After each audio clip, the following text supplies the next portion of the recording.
we have a lecture today. Hi, we are going to talk about conformity and deviance.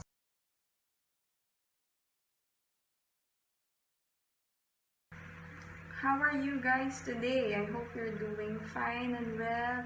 I hope you are all safe with your family. So here's our agenda for today. Okay, if you would notice, the first few lines that I've said are more commonly used now than ever because of course we're still in the time of pandemic. If somebody would, for example, sell stuff or ask for a favor from you, you would often hear those lines first. And I was wondering if it sometimes really is genuine, or maybe these people have just conformed to that standard of messaging people these days, because of course it would be awkward if you would message someone that you haven't talked to for a while now, and then you would just state your agenda first, diba? So that has been the standard of doing an intro message these days. And yeah, maybe it's genuine, it has been a norm, but still it's genuine. But it could also be that people are doing that because they feel like they have to, because everybody's doing that also. So the question is, are people more likely to conform, or do you think they are more likely to maintain their individuality?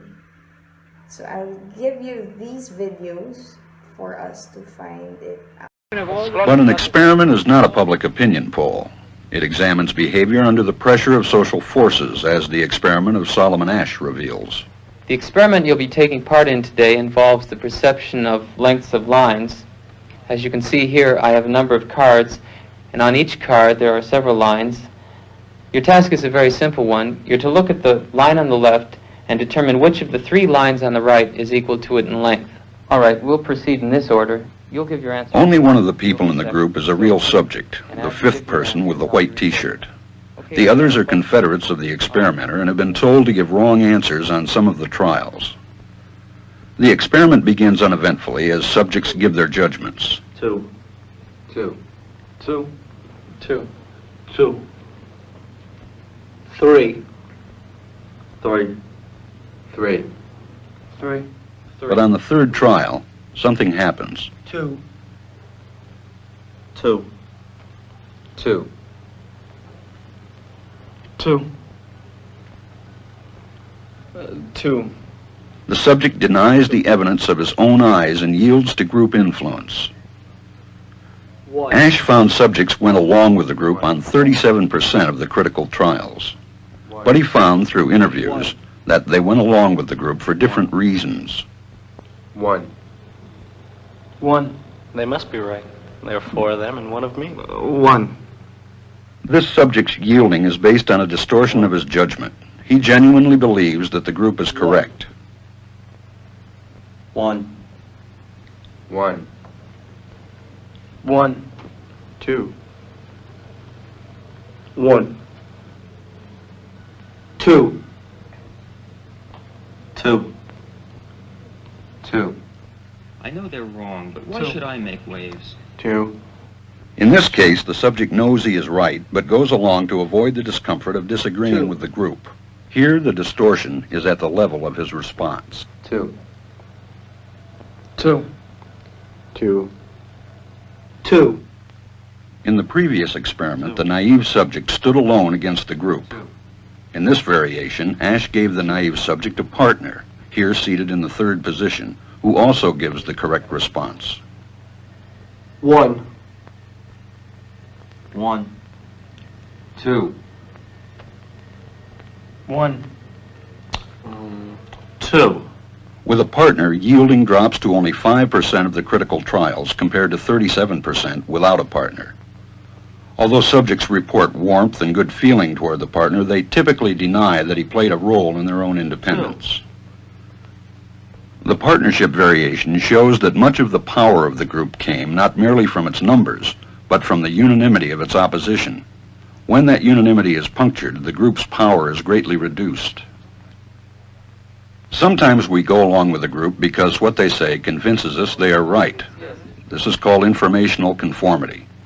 But sometimes we conform because we are apprehensive that the group will disapprove if we are deviant. This is called normative conformity. The strength of the normative factor is shown in another variation carried out by Ash. In this variation, the subject is told that because he had arrived late, he would have to write his answers. Subjects in this private response experiment are exposed to the same amount of misleading information as other subjects, but they are immune from any possible criticism by the group. 1. 1. 1. And this enormously reduces the pressure to conform. Conformity drops by 2/3. Ash's experiment is a classic. It reveals how people will deny what they see and submit to group pressure.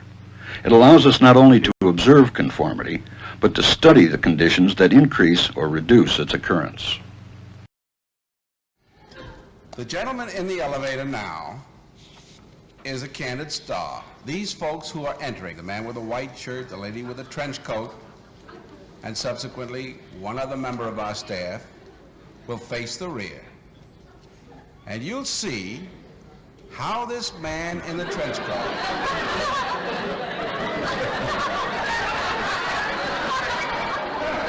tries to maintain his individuality, but little by little,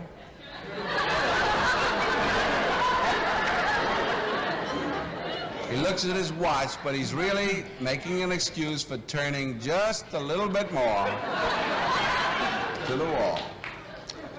Now we'll try it once again. Here's the candid subject. Here comes the candid camera staff, 3 of them at least. And this man has apparently been in groups before.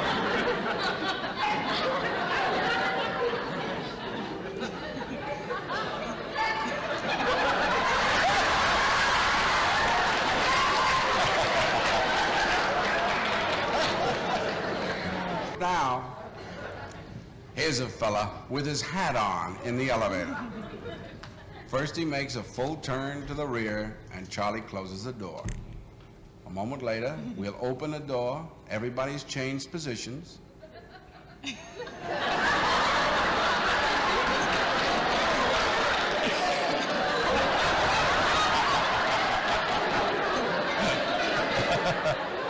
Now we'll see if we can use group pressure for some good. Now, in a moment, on Charlie's signal, everybody turns forward. Notice they take off their hats. And now, do you think we could reverse the procedure? Watch.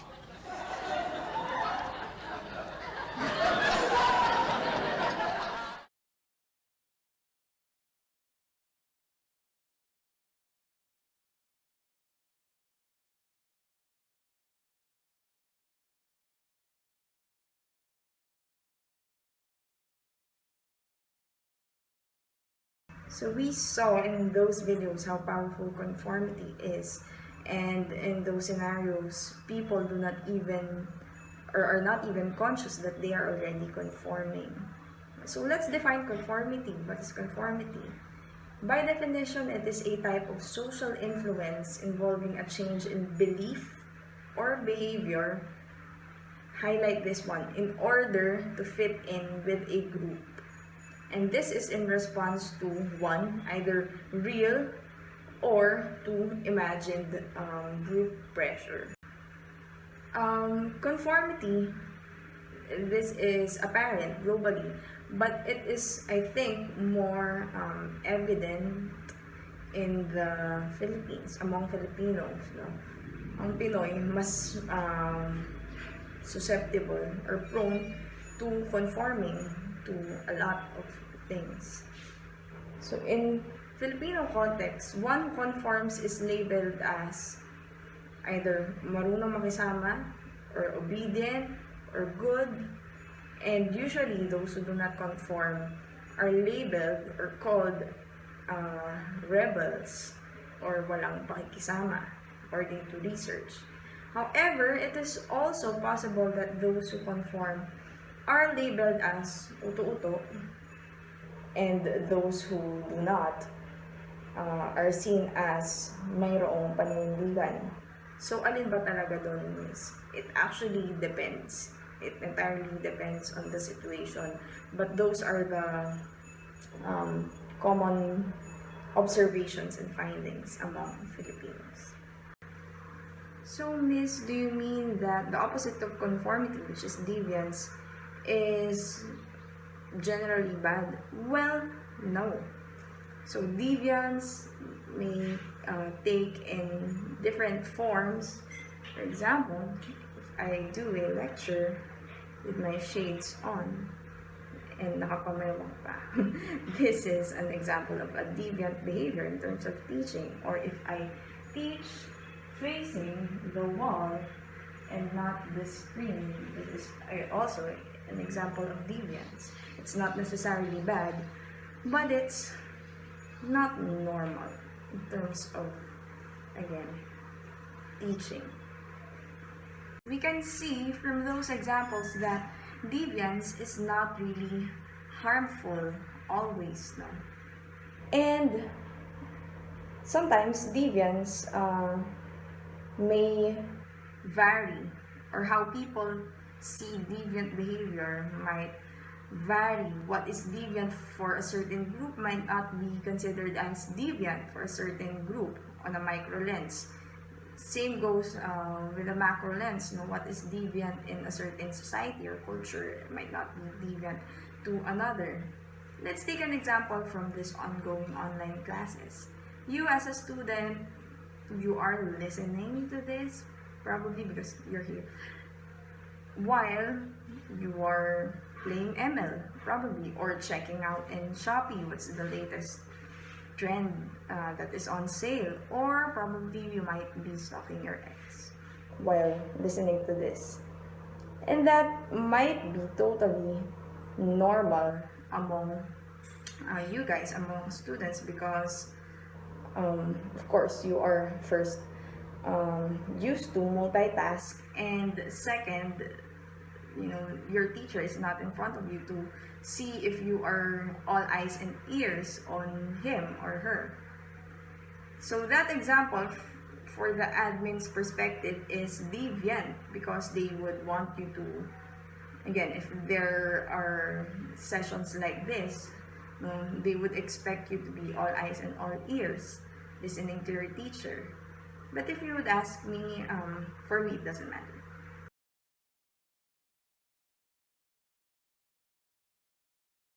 So who are defined as deviants?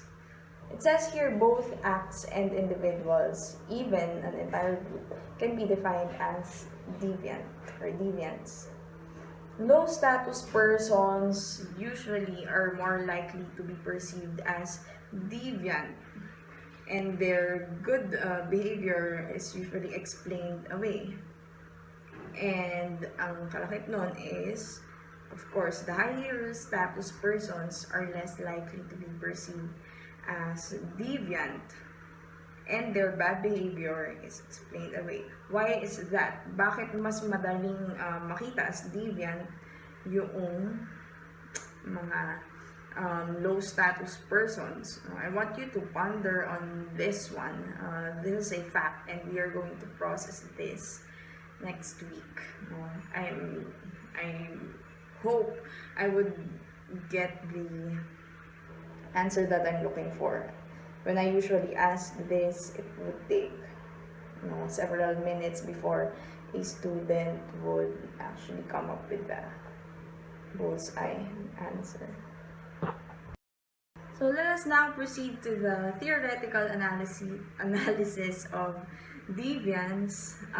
Last time, probably 2 weeks ago, we have talked about the different sociological perspectives, and again, as I've said, we are going to use those in the different concepts or topics that we are going to tackle, and this is one of which. So let's dive into this. So from a structural functionalist viewpoint, specifically si Durkheim as one of those who would fall under that perspective or viewpoint nga. According to him, deviance performs certain functions, and these are as follows. Now, if you would see in these functions, lahat siya ay seen in a positive light.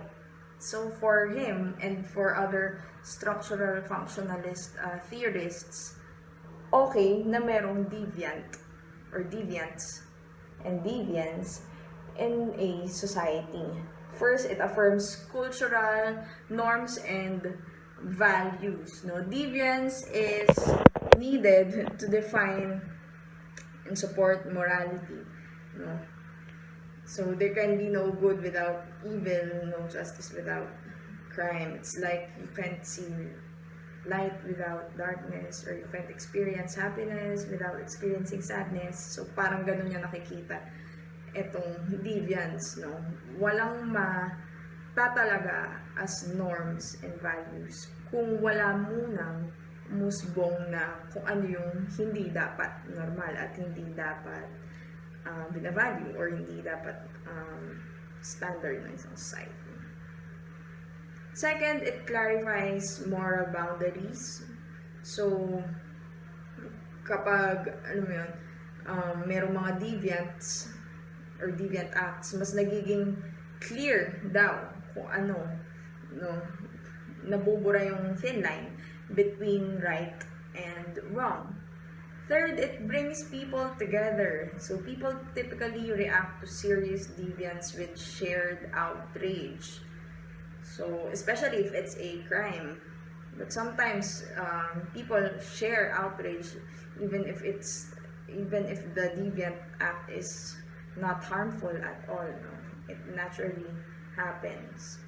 So kapag ka ganoon, no, it is an opportunity for people to gather up, those who share the same thoughts, usually the majority. So it binds them all the more. And fourth, it encourages social change. No? So kung hindi na-pinpoint yung mga mali noon, maaaring sa dami ng mali ngayon, mas marami pa rin. So kung ano yung mga maling nangyayari ngayon, dagdag pa yung mga noon kung hindi siya naitama. At sinasabi dito na itama siya because, yun nga, in the first place, nag-exist yung mga deviant acts na yun. So, di ba, very positive lang itong si Durkheim. I think another thing that I can add here, no, sa functions ng deviance, because other sociologists from this perspective would also say this, that deviance would actually provide jobs for people.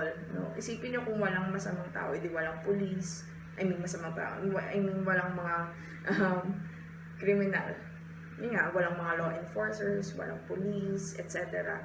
So, it provides jobs. No? Deviance provides, or crime particularly, provides jobs to those people.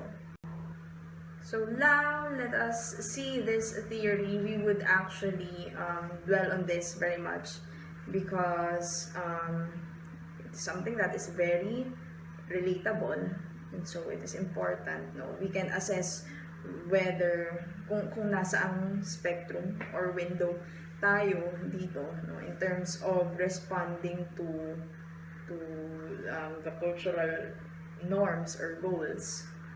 So, sabi ni Merton, ni Robert K. Merton, the extent and type of deviance people engage in actually depends whether a society provides the means to achieve cultural goals. So, sabi ni Merton, ang bawat lipunan, no, kahit ang bawat small group, meron niyang goals. No? And again, hindi naman automatically, alam mo yun, wala lang. Yung deviant behavior, umusbulong lang siya ng wala lang. Sabi niya, it's actually implied that it is a conscious act. Because, again, people would resort to choosing, no? If deviance would be what is beneficial for that person in order to achieve his or her goal, then he would deviate. No? But, sabi rin ni Merton, the usual go-to na response ng tao, of course, is to conform. No? To conform in order to achieve those cultural goals. Bakit? Kasi yun yung tanggap ng lipunan na pamamaraan, no? Pero, yung iba, yun nga, dahil they are lacking of opportunities, of the means, and the capability to conform, then, to conform to the means, no, to the approved means, but they still want to, for example, achieve that cultural goal, they would resort to not conforming and actually deviating. So, ano-ano yung different forms of deviance na tinutukoy ni Merton? Let's find out. So, ito, yung sinasabi ni Merton na different ways of adapting to strain. No? He calls that tension, that pressure to, be able to achieve a certain goal of a society as a strain. And sabi niya, itong apat na to, no, yung mga types ng deviant ways or acts. First is innovation. Now, I would want you to, forget, for at least for this topic, what you understand when it comes to, or how you define innovation. No? We know that in layman's term, innovation is seen in a positive light.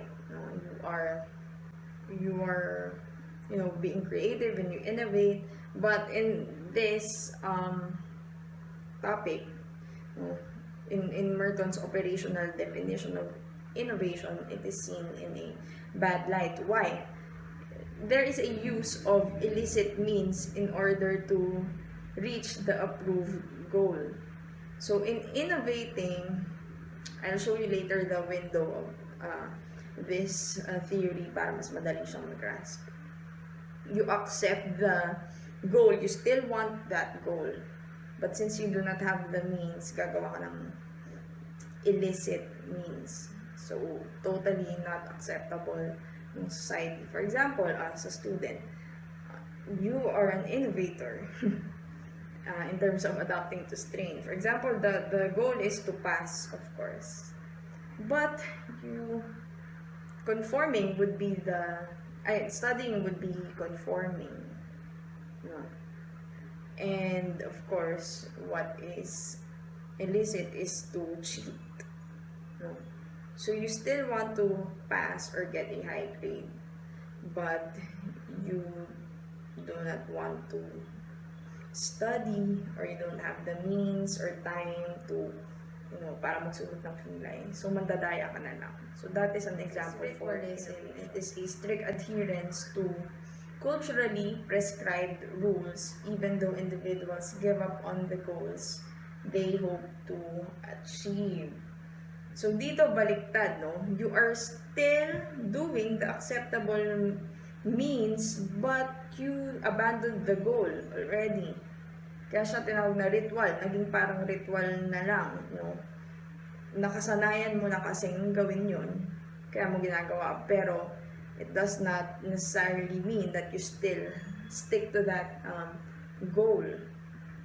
So for example, you are studying, you continue to study without the goal of actually passing or getting a high grade. You study just because you got used to studying. Who is that? In retreatism, it is giving up on both the goals and the means. Wala ka nang ibang gustong gawin sa buhay. Wala na. Gusto mo na lang tumambay. So, hindi ka na nag-aral, wala ka nang goal na pumasa.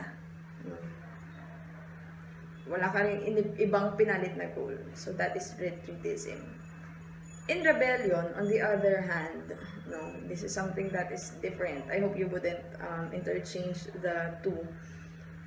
In rebellion, you abandon both, again, the means and the goal. You abandon the goal of getting a high grade or passing your subjects. And so you also abandon the means, no? Hindi ka na rin nag-aral. Pero sa rebellion, may pinalit kang goal. Gusto mo na lang halimbawa maging vlogger at huwag na mag-aral, or gusto mo na lang maging gangsta. So, yun yung rebellion. Meron kang ipinalit na goal that is totally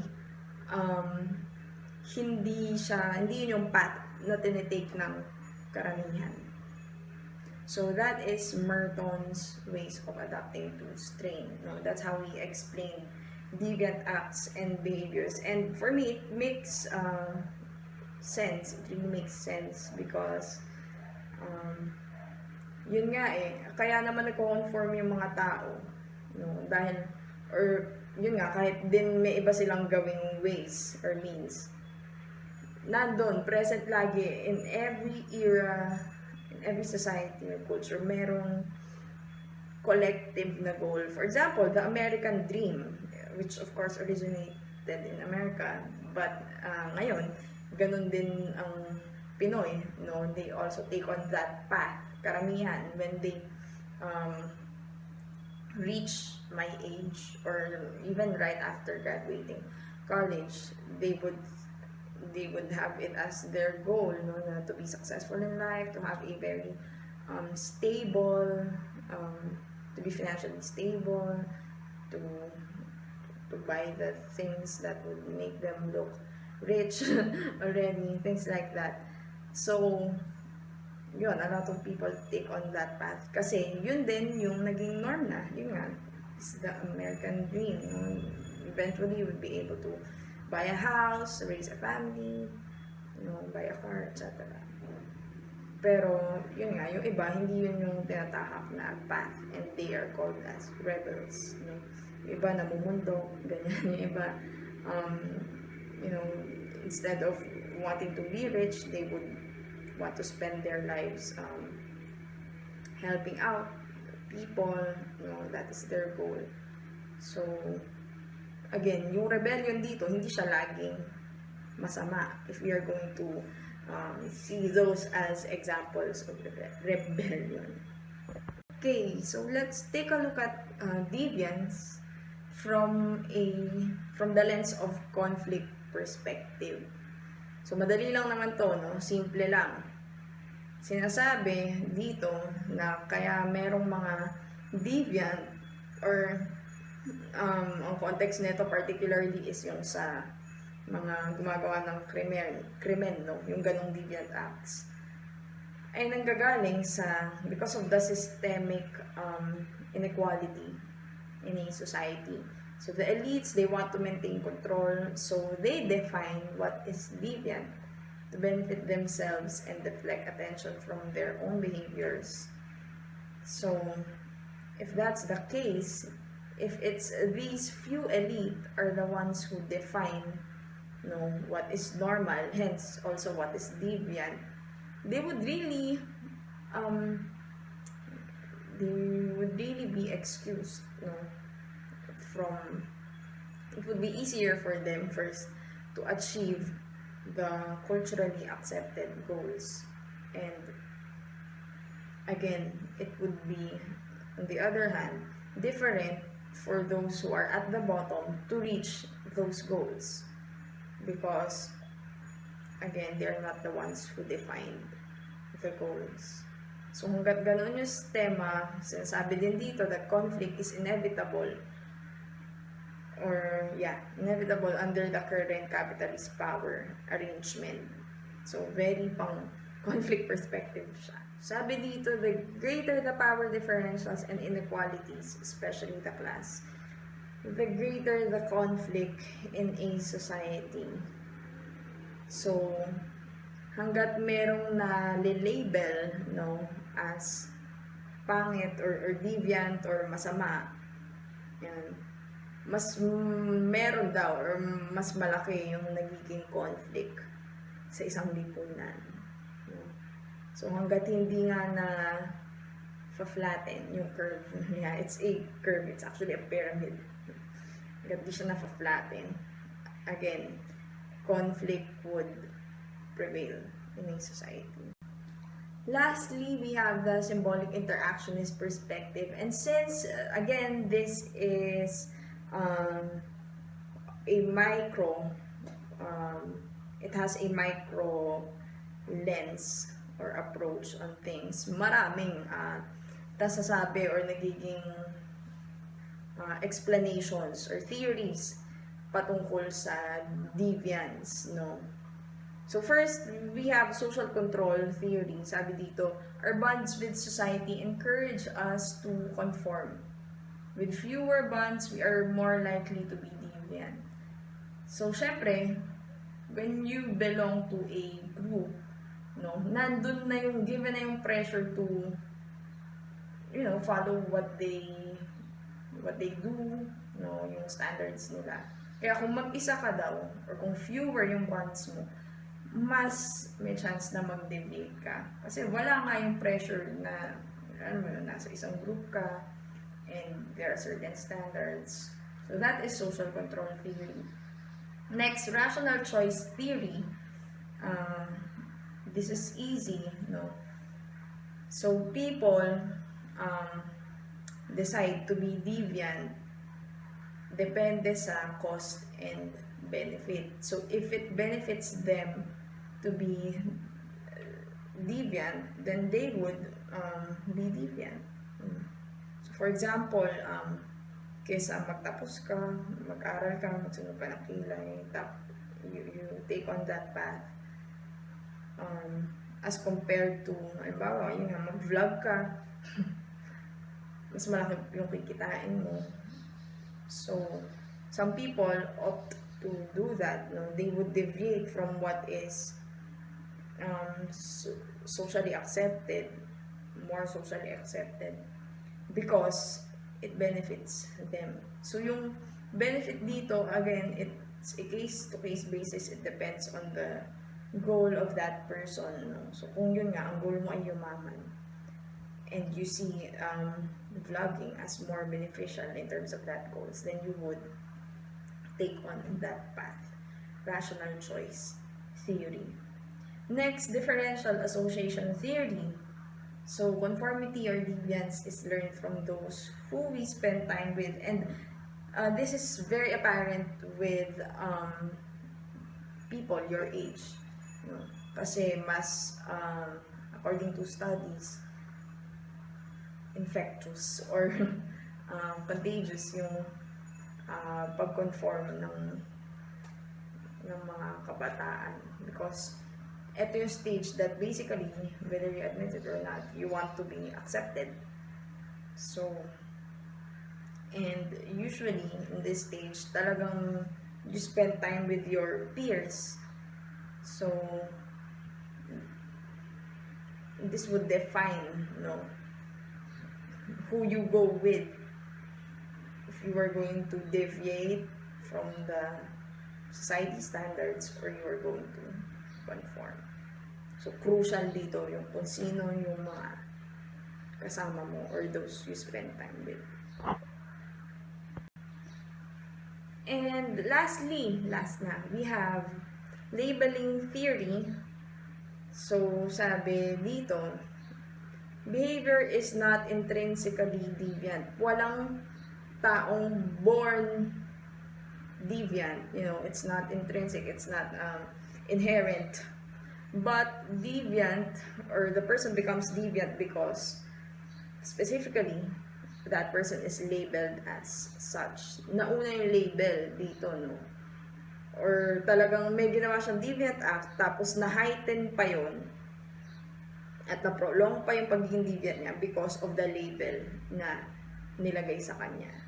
For example, di ba, pagka, sinabihan mo yung taong tamad, they would think they are really tamad. If sinabihan mo yung taong, you are beautiful, then that person would really own that and, you know, feel that she or he is a beautiful person.